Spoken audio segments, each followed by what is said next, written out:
Here we go. All right. So the French Empire style. I'm going to share this. Share my screen with you. And so, just to be clear, when you're saying the French Empire style, you're talking about Napoleon's influence. Is that Yes. correct? Exactly. Okay. Yes, that is. It's Empire style goes with Napoleon. Okay. So there is Empire style did become fashionable in the early United States. There's a little section on it in the Abrams Guide. There is also a contemporary style, an English style called Regency that you may have heard of.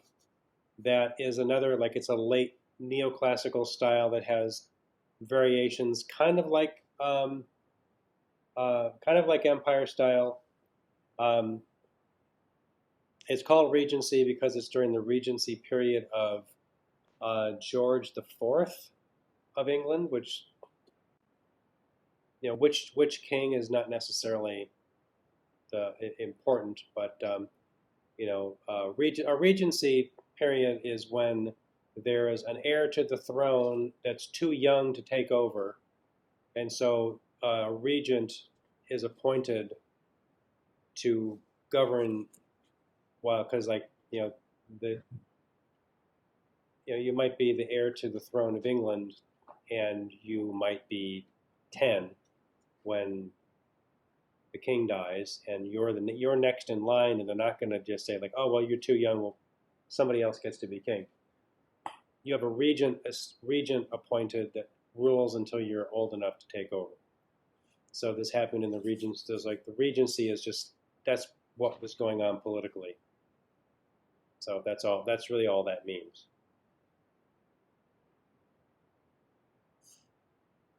But there's another style I'll talk a little bit about called Biedermeier, and um, the Biedermeier style. Here's a Biedermeier chair. This is more from the Metropolitan Museum of Art's website. Um, Biedermeier style is a southern Germany and Austria. Austria, Austria and Hungary were like a combined empire at this time, and um, the there were influences from empire like English or the French Empire, English Regency, probably to a lesser degree. But part of that, this was like something that in part came about because of Napoleon's conquest of the German-speaking parts of Europe, and the there's a much it's really like a much simpler in some respects, a much simpler style than Empire. But here, so Biedermeier is named. There's a fictional character that was sort of like a um, really like a it was kind of like invented as a like representative of like the middle class German, or like what was considered to be overall like like German traits: unpretentious, thrifty, you know, domesticity, like having like a comfortable home. It's really like this sort of like fantasy of stability, or like this idea, like an ideal of stability. And his name was this character's name was Papa Biedermeier, and there was there were illustrations that featured Papa Biedermeier, and the term Biedermeier was associated with this style of German furniture that grew like in the first part of the um, 19th century, and you can see the term Biedermeier was applied to it later. And Biedermeier just means like simple German, like a this like unpretentious person. Meyer being a common German name. Um, so as this little bit of this like didactic text tells you, although the term invokes qualities typical of the German bourgeoisie, unpretentious, thrifty, domestic, the origin of Biedermeier furniture style was totally aristocratic.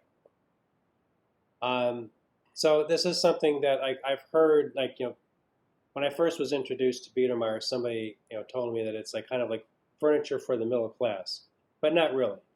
It's just an idea um, that it was not. I think maybe some people wanted to say that this was like not exclusive, or like not aristocratic, but it was. So simple, elegant forms, um, clean edges. All right, pet peeve of mine when people write and they refer to things having lines on them. They have edges. It's a three-dimensional object. I know what they mean, lines, but clean edges. Light-colored wood veneer derived from ornamentally restrained furniture. So there's a lot less ornament. It's a lot simpler in some respects. Um,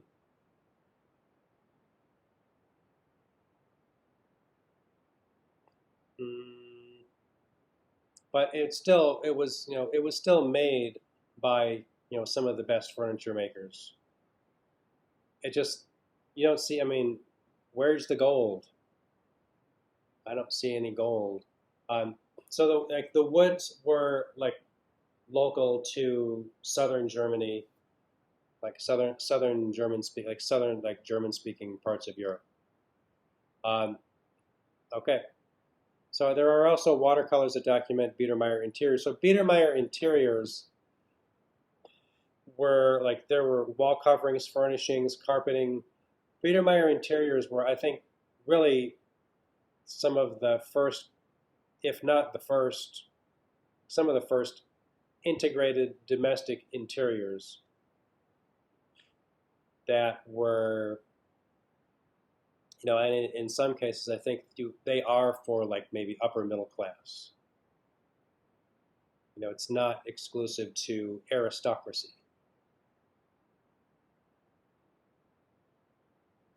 Um, okay, so this chair really has some. I think it's a beautiful and relatively simple design. If you go to the Art Institute of Chicago, on the second floor they have European decorative arts and furniture. They have some good examples of Biedermeier furniture up there.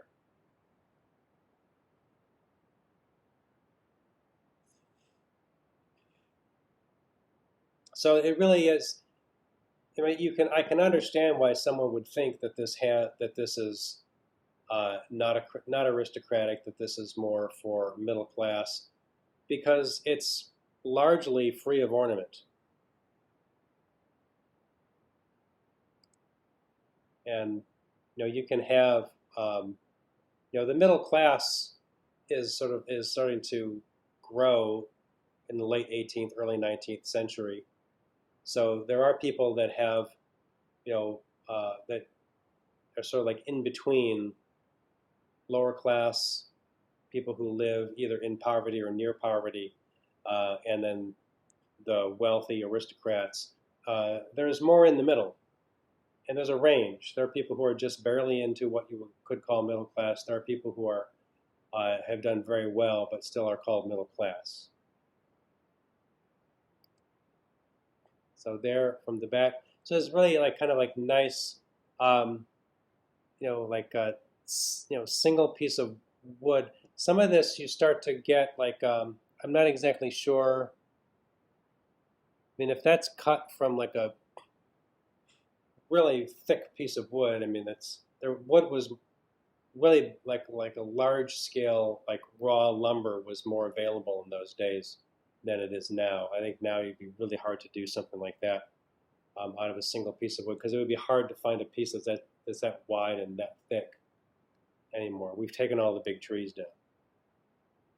But that's really beautiful. So this is, I think, also it's important. It's a very modern idea. Some of the first furniture where you see the grain of the wood, just the beauty of the wood by itself, is left. It's either emphasized, or they don't cover it up with gilding, with carving, with painting. It's just the beauty of. I mean, the wood is beautiful. I think it's some of the first furniture that recognizes that wood as a material is beautiful and should be left alone. Before that, before this, and you start to get that with like Frank Lloyd Wright later, like in the late 19th century. He was a proponent of just letting wood be wood and not covering it up with decorative, like unnecessary decorative techniques. So,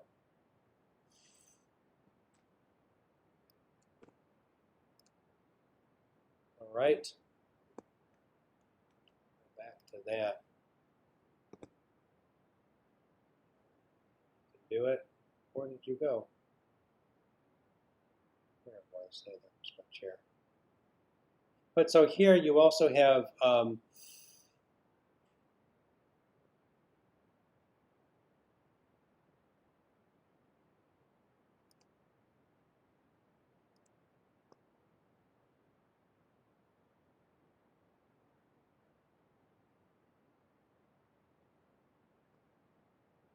so this is Italian.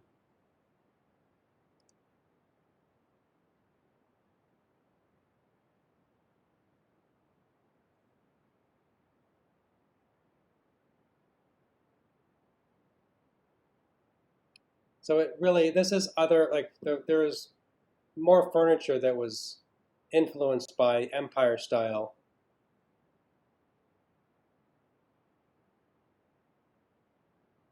And the French furniture, I guess, was kind of like a new thing for the Italians that are being influenced by the French. Definitely classical with this like Greek ornament up at the top. Okay.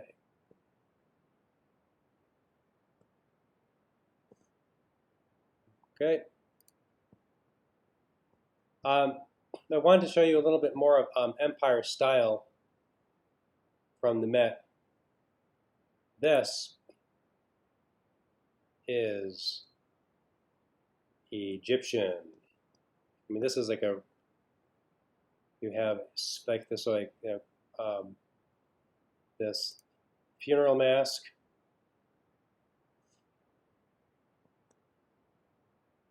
And hieroglyphics. The feet, that's really cool and weird.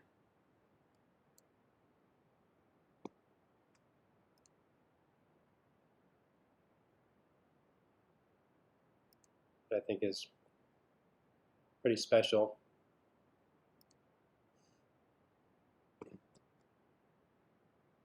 So some of the Empire style was really just very obviously Egyptian.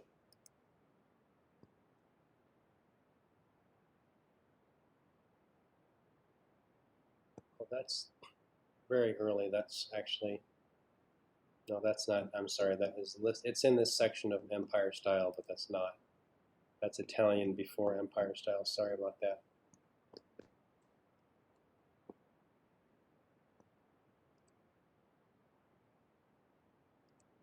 There. Actually, I want to see this. Wash stand. So this is similar to what you had in the Empress Josephine's bedchamber.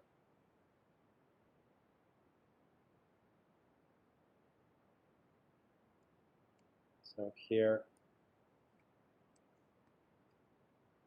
animal feet, dolphins, swans. and here's the holder for the basin up here.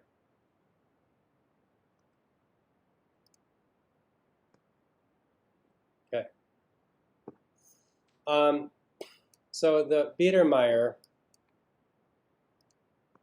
I wanted you to see, because it's Biedermeier is another style of furniture that is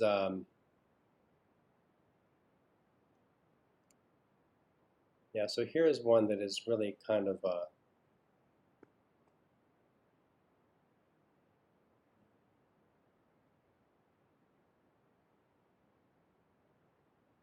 some of these that are more like that. I'm just gonna skip it. Well, let's just look at this big boy.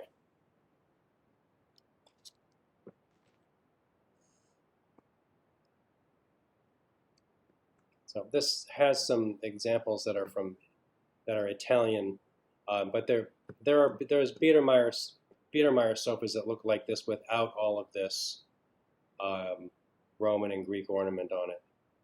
But they'll use just like a simpler sofa with some very nice upholstery. But so this is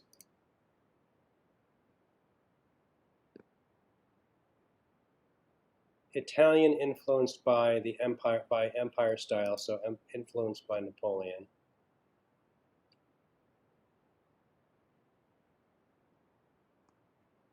Okay. I have here.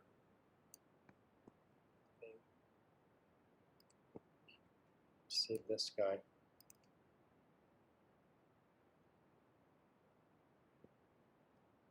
This guy here.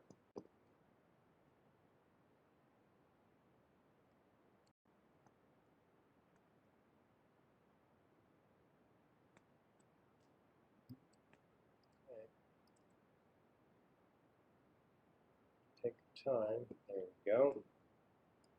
There.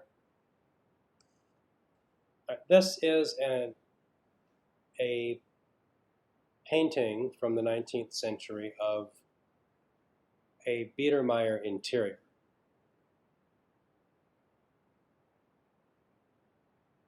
So this is wall covering, window treatment, furniture, flooring are all done with I mean, a lot of it was like they brought some unity to color schemes. And I think there is like a common level of simplicity, and yet there is so I guess the window treatments are where you have the most of a flourish.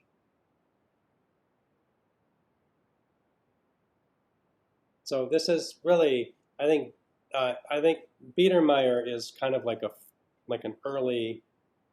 I think it's, I mean, to me, it's probably the first style where you get something like what you could call interior design. So integrating this, Chippendale manufactured and sold a lot of a lot of things for like a lot of different interior furnishings, but the Biedermeier style seems to lend itself to the coordination of all of these different um, interiors. And I don't know the name. I mean, I don't know a lot of interior design at this time would have been done either by architects or by um, the person purchasing the furnishings, probably with like consultation with someone that was involved in the manufacture of it. I need more information about that.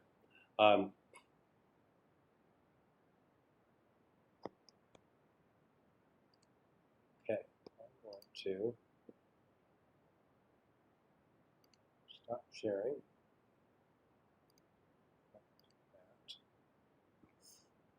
Okay, so for tonight, that is what I want you to see. French neoclassical, French Empire, and a little bit about the Biedermeier.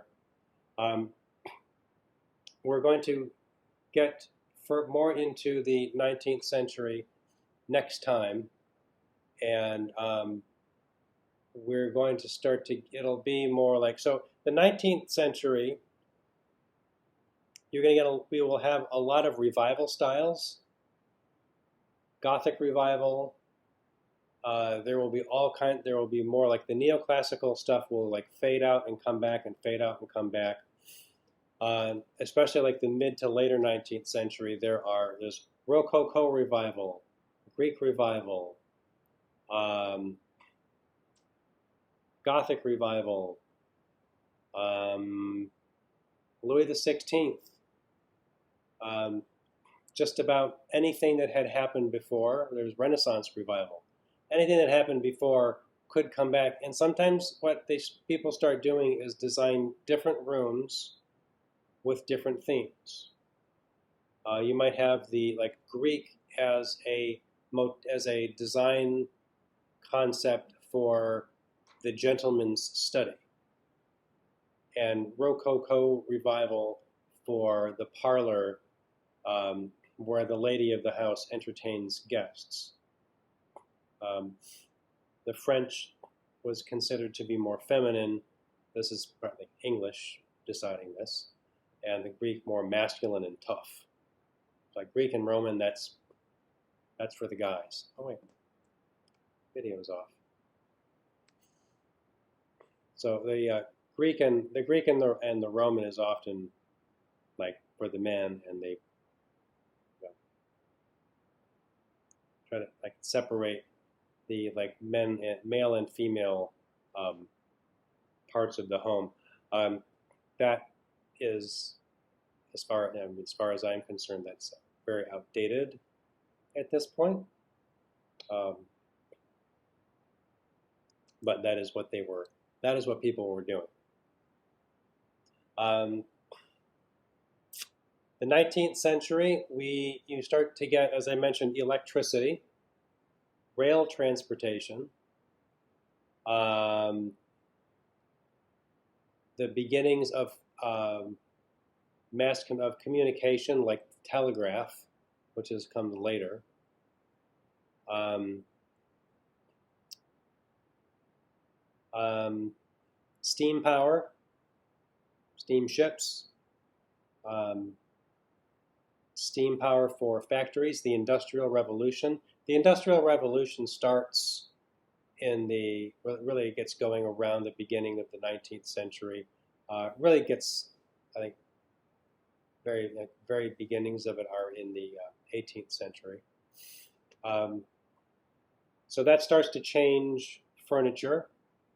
The production of furniture, when it can be mechanized, becomes more mass produced, and then you start to have the old furniture makers are no longer needed, and you get factory work that produces more furniture faster with lower quality. And there's a movement in the 19th century. Have any of you heard of William Morris and the arts and crafts movement? Or if you've heard of even just arts and crafts? I'm obsessed with William Morris. I have like a bunch of his wallpapers on my wall in Oh, frames. cool.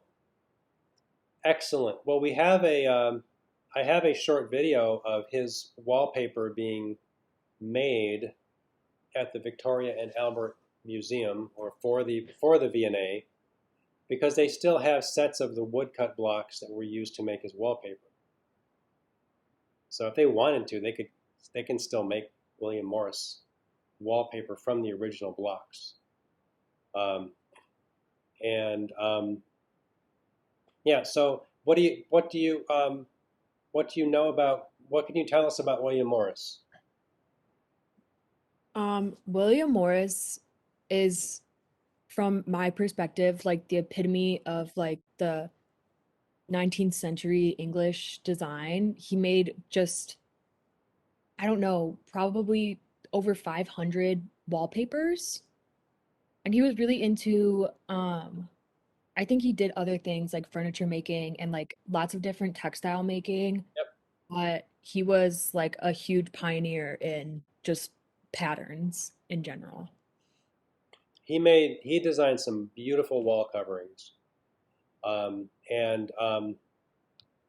the Well, so one of the things that William Morris was very much opposed to was mechanization and what industrialization had done to the craft of furniture, and really like any craft, and that it really made these products cheaper, um, everything worse. It was worse. It was worse for the thing that was being made. It was worse for the people that were making it. Like, you know, some furniture makers, like people that designed and made cabinets and furniture and like chairs. Uh, some of them that were older, that were still working once mechanization was starting to get introduced. Some of them would had to just do piecework where they would make legs in like one leg after another, and then ship them to a factory to be assembled as part of a chair. They would get a contract to just like make pieces. It's called piecework, and um, so the one person wasn't making the entire object, or one um, workshop wasn't making the entire piece of furniture. It was all being like parts being made in separate places and then sent to one location where it would be assembled. Um, so Morris was very much opposed to this. Let me find this because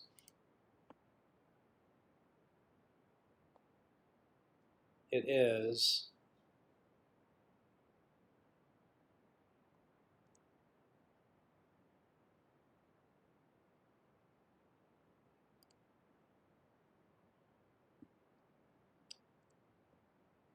Just a second here.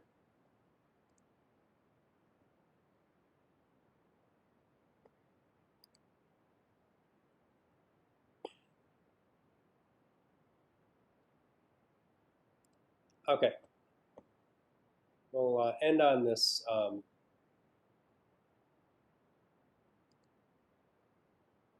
high note here. All right, so here in the section of process videos that's in the course materials section, block printed wallpaper.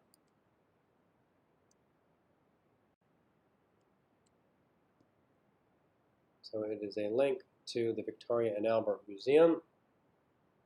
And you scroll down. So here are some William Morris wallpaper designs.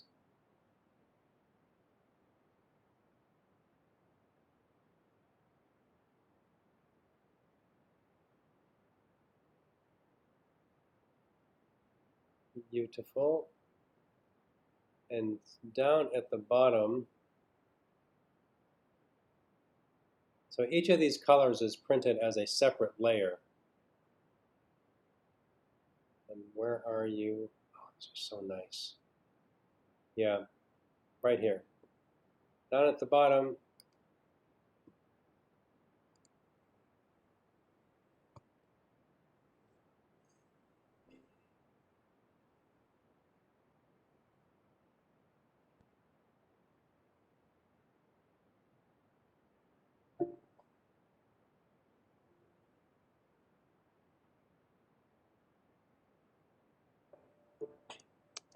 so when William Morris designed this, this was no longer the way wallpaper was being made. This is the way wallpaper was made. Like, some of the early stuff that we looked at in the 18th century would have been made like this.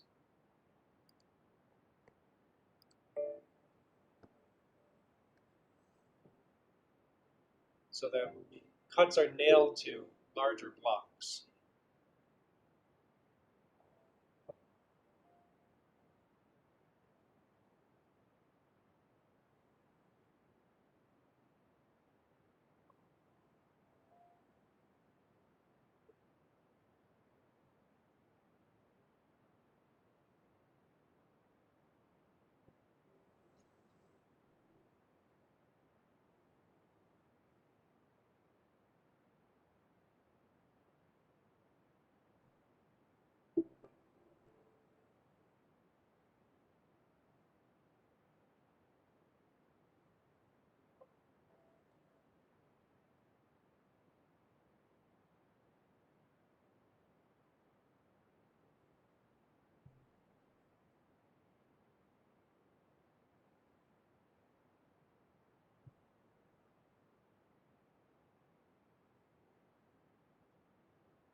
There you go.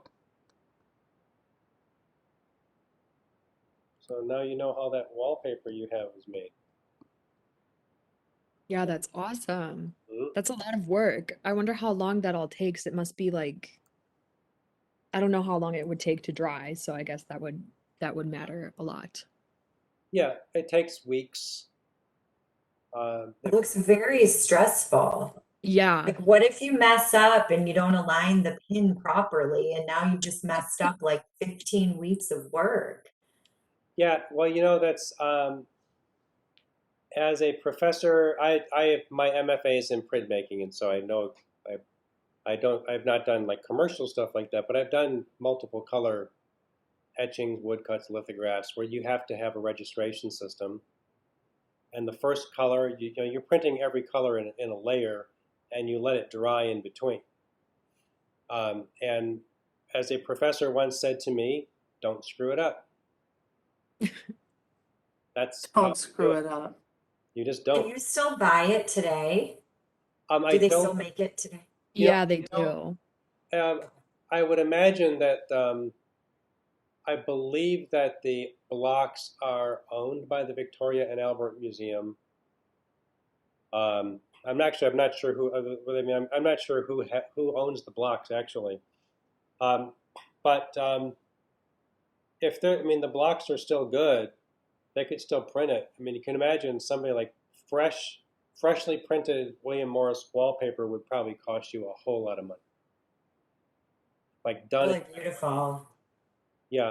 I mean, done in that way with like these guys that can still do it, because that is a very specialized skill. Even like, I, with a Master of Fine Arts degree in printmaking and having done a fair number of woodcuts, I would have to be trained to do it that way, because yes, you could goof up like putting the block down and like just the block touches the paper before you've got the registration pin aligned in the hole, and then it's just like blap, and then yeah, then it's like, okay, this is goofed up.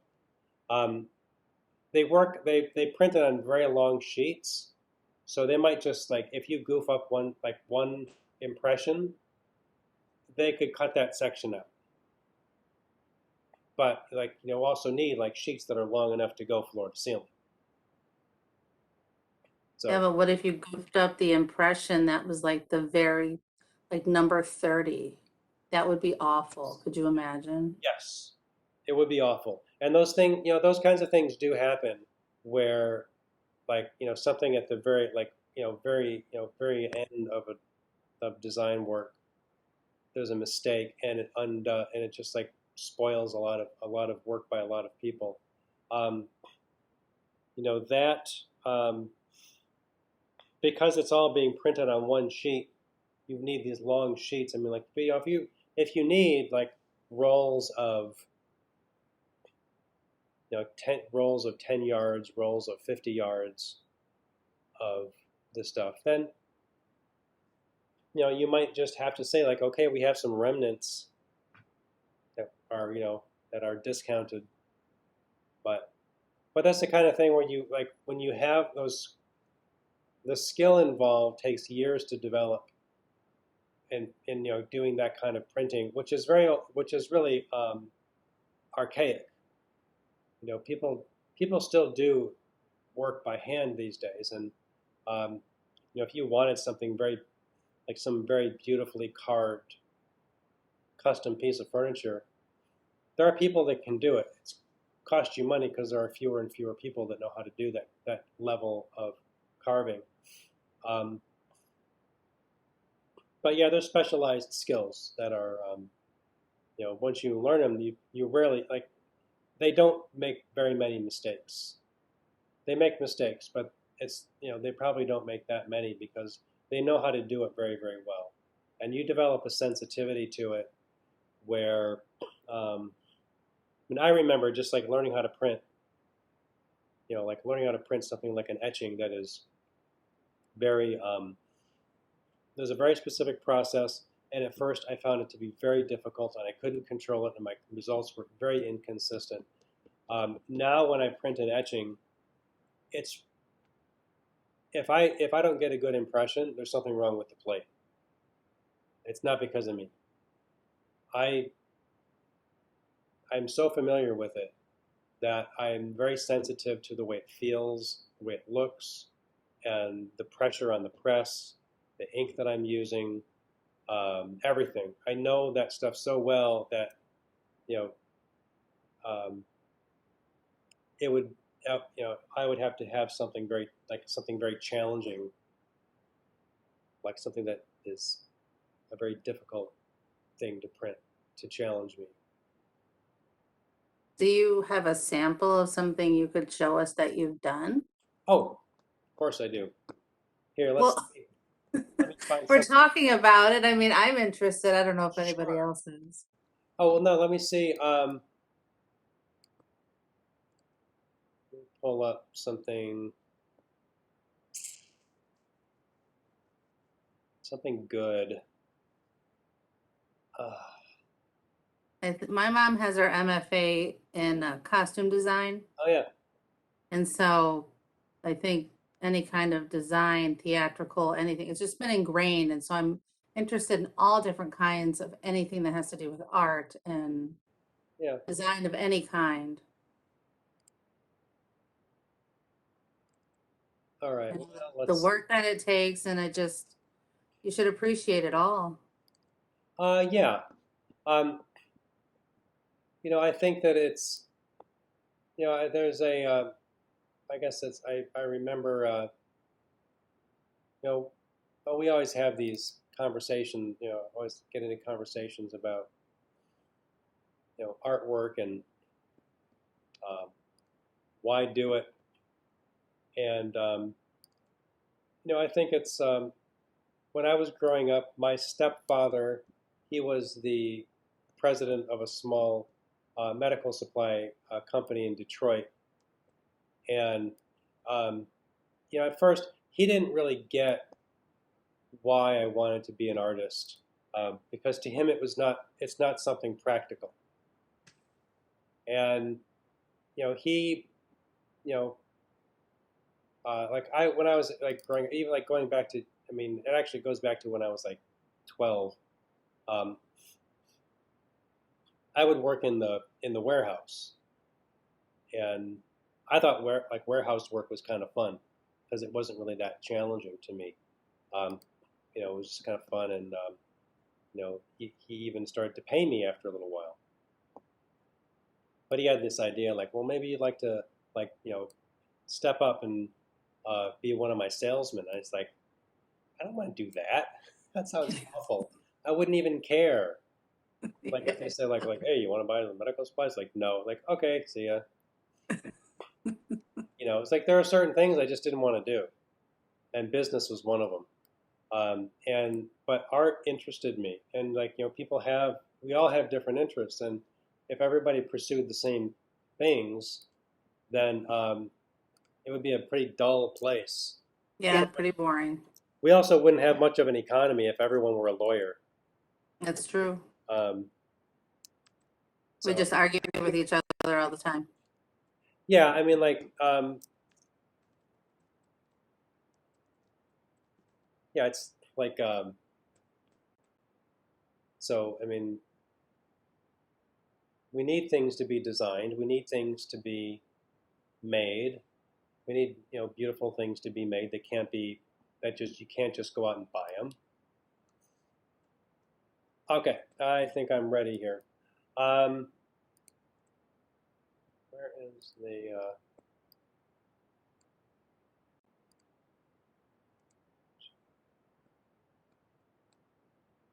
there's so many things, little windows open. Share screen. Okay. All right. Oh, that's beautiful. This here. So this is a painting that I've not finished. Um, that is about like maybe like around like something like 10 by 15. The sky is taking forever to resolve. I've been working on this painting off and on for like at least 10 years because I can't figure it out, and then I get sick of it and I put it away. I want to finish it, but I don't know what to do with it, and so sometimes my work goes like that. So it's meant to be mysterious. It's meant to be like something recognizable, like a recognizable place. I've invented this place out of my memory. I do look at, I do sometimes look at reference images, but mostly I've imagined and painted this kind of like a landscape, like different landscapes for a while. So I can pull a lot of it out of my head at this point. And I don't know exactly what's going on. To me, it's like I want it to be suggestive to me without having like telling like a very step-by-step narrative.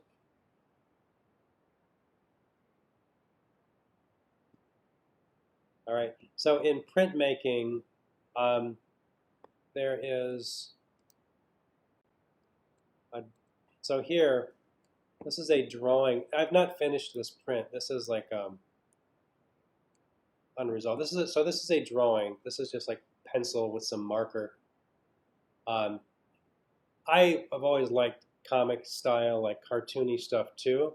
So I can paint things that are more like realistic, and then this is the kind of like stuff that you would like goof around with, like just like stuff I would draw in my notes when I was in like elementary school, high school, just like stupid drawings that you realize those are like the stupid drawings are your serious work sometimes.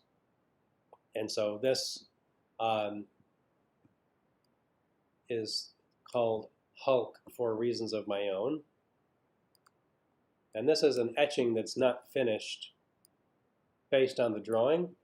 So etching is when you like, it's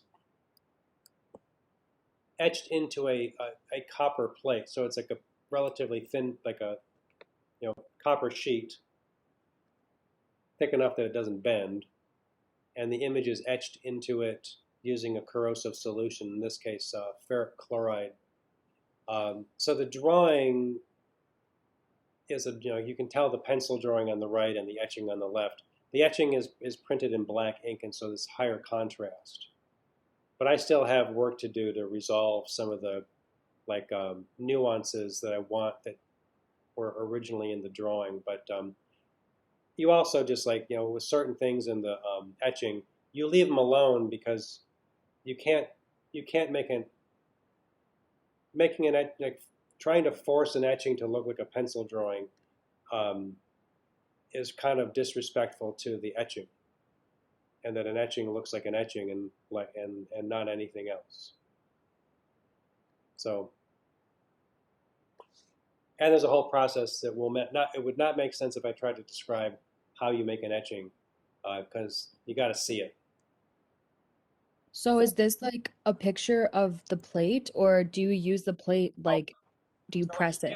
Yeah. So the plate. This is an impression printed off the plate in black. Right. Yeah. So the plate is copper and would be reversed. The image would be reversed on the plate.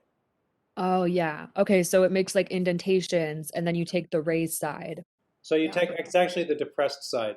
Relief print, like a woodcut, that's when you print off the raised part. Uh-huh. Etching is printed what's below the surface, and you get finer marks like line and tone Mm. than you do with a woodcut. But it is the same idea that you have a plate, which is like your master image that you print off of. So you put ink over the whole thing, work ink down into the etching on this like copper plate, which is a flat sheet. Then you wipe all the excess ink off the surface, leaving only the ink that's been etched into the metal. And then you put it through a manual press that pulls all the ink out. Now, finally, I have a website that does not get updated very much anymore. here, one of my favorite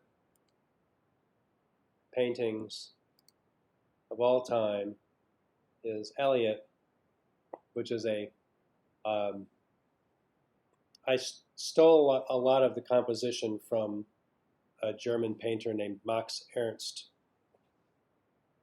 and but instead of I put Elliot into the painting.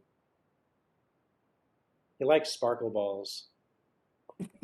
He used to he used to fetch them. Like when he was really young, I would throw sparkle balls, and he would pick them up and bat them around, and then he would pick them up and bring them back to me, and then put them down, and then run to the other end of the room and wait for me to throw it. Just like a Wow, like a dog. just like a dog. A lot of cats do that. Cats don't get credit for being like that. Cats will be more. Cats are more dog-like if you play with them. Oh, here's one. Here's a press that I used to own this. I donated it to the Evanston Art Center because I moved out of my studio. But this is a 19th century Kimber and Hughes and Kimber etching press. This was when I just moved it into my studio. But yeah, this is all Wow. cast iron and steel, and the print goes through between the roller and the plate. That's how you print. You have like some felt blankets that go there over the top of it so that it doesn't just bend the metal. And that's my old friend Bart who helped me move it. You got to take those things apart, piece by piece. Now here, so here intaglio is a term for like etching and other kinds of images that are printed off of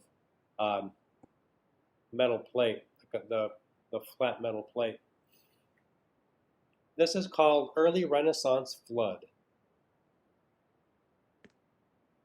And sort of combining my love of historical architecture and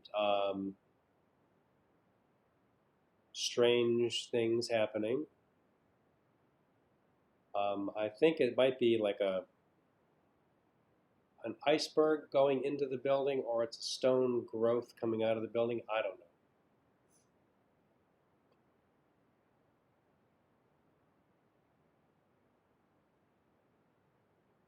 Got a lot of interesting elements, though. That's the idea. You got to make it. It's if it's not interesting, it's really not good for that much. Here's one favorite from a few years ago, which has some painting on it. I was in Portland, Oregon, and I saw this for a limousine company, these very childlike painted silhouettes of cars and limousines on the side of their garage for a limo company, and I tried to make a drawing of an image of a limo that was as good as the clunky limo that they had on there. I don't think I succeeded, but this is still fun. This is exactly the kind of thing I would draw down at the bottom of my homework assignments in elementary school, because it was just as interesting as as more interesting to me than the work I was doing in school.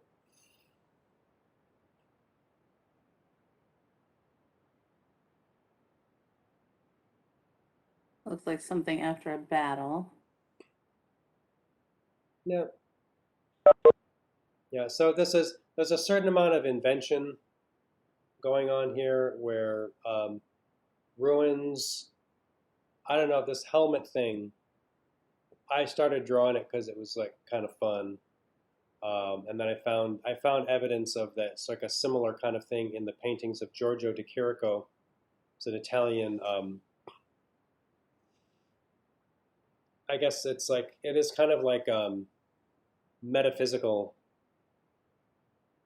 His paintings. but also like some kind of like superhero helmet or something like that. And this etching of Arctic scene.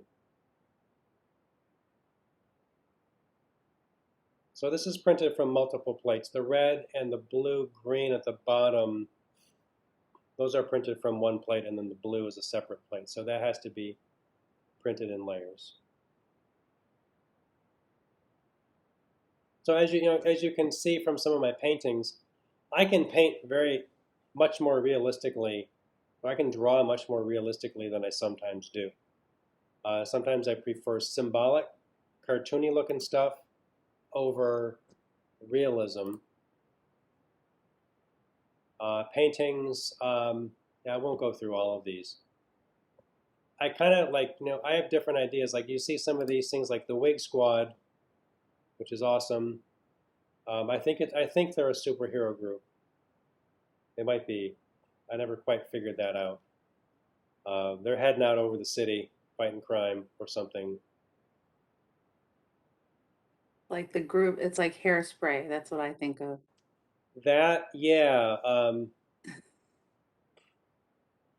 yeah. It's the first thing that came to mind. The wigs and hairspray are special.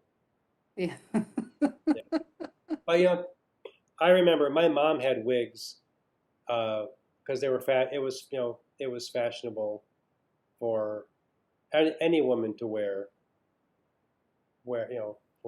wigs in the '60s, because then you could just change your hairstyle, and a lot of women still wear them and change their hairstyle with wigs. And I remember finding them as a kid and like, what are these things? And so like my mom came home from work and my brother and I were wearing two of her wigs, and she thought we were making fun of her, and we're like, well, where did these come from? Like, why don't you ever wear these, Mom? These things are cool. And she's like, give me those wigs. She put them away. But I guess I don't know. It's there's things interest me, and I just like say like, okay, anything can be art. So yeah, I like it. but you see like like here, even like here, so the clouds are a little bit more realistic, and then this painting down here with this gull, the clouds are it's like sloppy Atari graphics, like early digital media. And it's the kind of thing where I did it because it was fun. Um, I had the painting hanging in my home, and from a distance, it looks, it does kind of hold together a little bit more realistically, but it wasn't really meant to be seen as a realistic image. It was just meant to be like, kind of like I'm teasing digital media. Digital media always tries to look like it's handmade, and I thought, well, why don't I make make a painting that looks like it's trying to look like digital media, but can't quite do it. The colors are fantastic in that, though. I love Fun. that. Color is fun. This is painting will help you to understand that color by itself can be enough, and it helped me to understand like abstraction and like just like non-objective like color field painting when I started to make paintings and understand, like, appreciate just how beautiful color is all by itself. It's beautiful. That was beautiful. This gouache is opaque watercolor. Mm. Like watercolor, like normal watercolor, you have to paint it in transparent layers. Otherwise, if you paint it too heavy, it'll crack and fall off your painting, which I learned by doing that when I was about 18 years old. Gouache is opaque watercolor, so you can paint it in solid layers. Gesso is it's a matte finish acrylic primer that I often use as the white. It has more body than white gesso or white gouache. So they're yeah, the paintings are fun. Some of them I think are sort of due to come off of the website, but this one's right behind me. there. Oh, so we see that one every week. Yeah. So this is just a disaster painting that I invented. All right. So if you want to spend more time looking at my artwork, you can look at my website, duffyoconnor.com. It does not have anything on it that's very new, but my my artistic production has been sporadic the past several years. Gosh, probably like the past like 6 or 7 years. I usually do like one edition print per year. So I guess I should have all of those up there. I don't. Um, yes, just some illustration, like goofing around, cat-themed heroes, which is something that I started when I was like 9, and I decided I got to do it. Like here's Elliot. This is where like there's still I've been removing human anatomy from these. This is from a while ago. Elliot as the improbable submariner seems pretty unlikely or improbable, but here he is. He becomes the leader of the marine mammals. It's a mystical, like the mystical mercat gives him the ability to breathe underwater to save his life or to become a marine mammal. And so there he is. He's so muscular.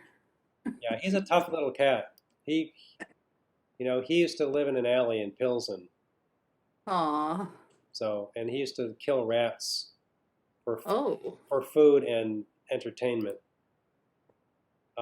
Here, this is one of these days I'll make more of these. The series of Chair and Chair, where 2 folding chairs comment on furniture history, one piece at a time.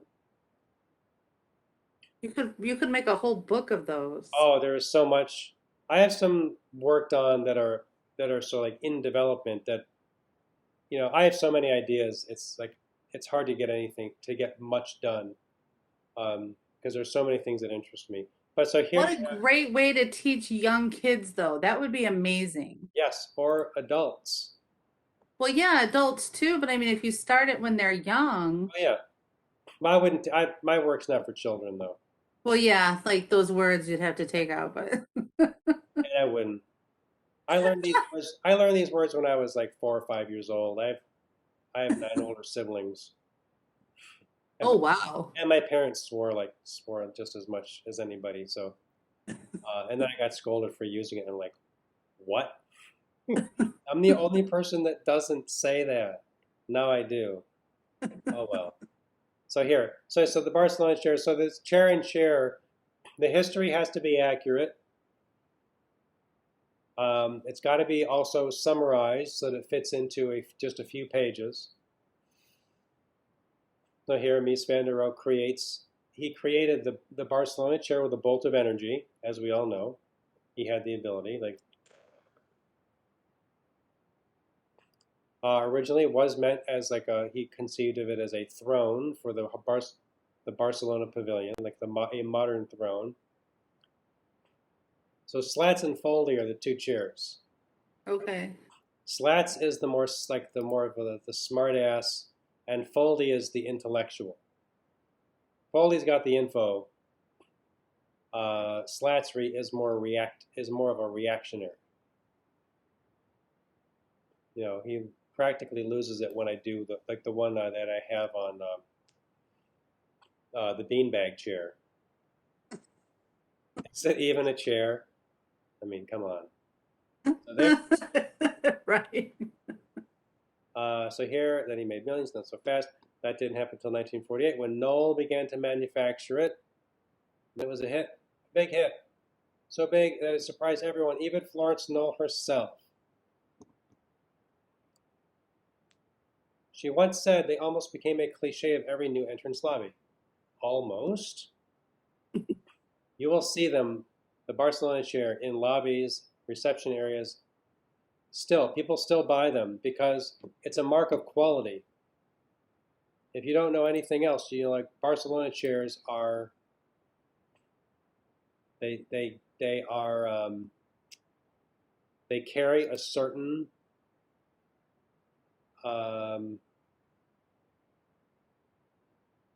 I guess it's a certain level of sophistication, the Barcelona Jew. So Yeah, anyway, you should write a book. uh, I should retire early and spend my time making artwork, illustrations, and writing. There you go.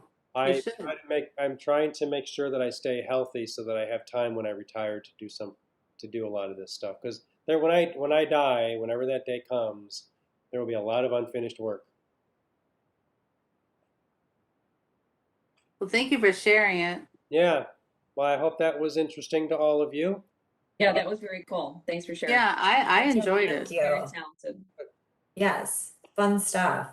I've been drawing all my life, and a lot of kids stop when they hit adolescence because you get interested in other things. You become self-conscious. You don't want people to see what you're doing. I just never quit doing it. Good. I endured all of the like what's this supposed to be? Or like my friends like trying to tell me like draw something that's messed up. Like no, like go draw something yourself. You know. My mom tried to get me to do like paint pretty watercolors. She's like, what? Why don't you paint a landscape or something? And like I make a watercolor and it was a Bigfoot. That's my watercolor, Mom. You want to make watercolors? You want landscapes? You go paint your own landscapes. Like,